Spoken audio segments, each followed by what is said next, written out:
When a child dies, there's a tendency to focus on their death. And one of the things that we wanted to do is focus on life. And Seth's life was about helping people. He would help with anything. He would jump in and do projects with us.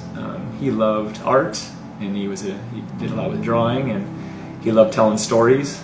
And Seth was always good at finding people who didn't have anybody else. And so he was always an encourager. Always tried to just find someone who needed a friend, and he would be their friend. And it didn't matter their age. They could be his peers, younger, older. He always took time to find people. You know, you couldn't go very far without finding Seth talking about his faith, making people laugh, just being a light to the world around him. They had found a mass on his brain. And we did not know at that point what that was.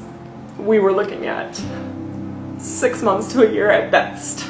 The team that I work with was great here, so they backed me up so that I could spend as much time with Seth as possible. I still had to go into work and do stuff, you know, but we got as much quality time as we could. I don't know when he figured it out. I know he figured it out somewhere along the way that he was dying. And I specifically remember him saying, "I feel good, Dad." I feel good, Daddy. Yeah. And, but as we pulled into the Texas Oncology parking lot, something changed real quickly. He started vomiting, and then a seizure started. That seizure never stopped. Dr. Murray said, "We're going to get the seizures under control, and we're going to send you home to hospice." Because there's really nothing else. I mean, the radiation was not doing anything. And I could tell.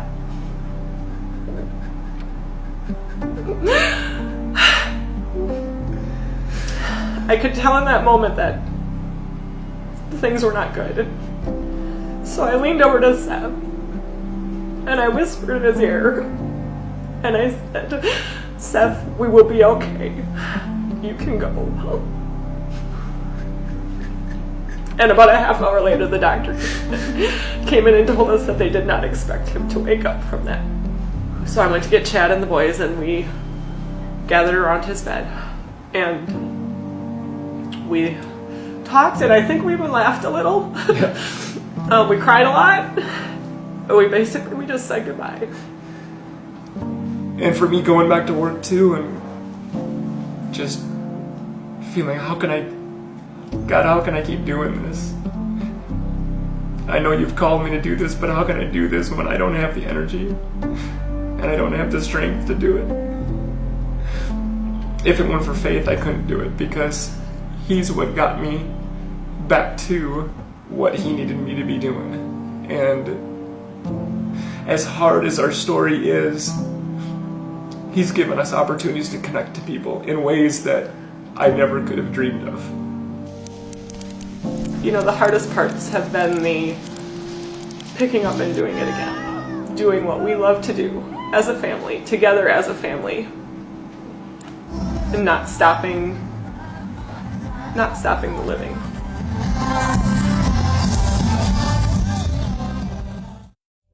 So a good friend of mine in Colorado that I'd worked with, his brother was living in Fort Worth. And so when they found out that we were there at Cook's with Seth, he called us up and said, "Hey, what can we do for you? Anything." Come to find out, I think they own it, I guess? Or they're the president type of people. this group, a nonprofit called Sleep in Heavenly Peace. And what they do is they build bunk beds for kids who don't have a bed.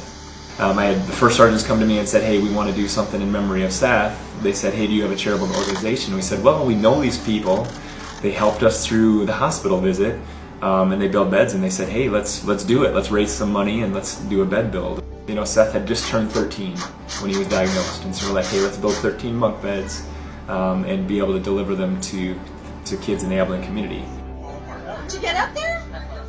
Easy breezy, right?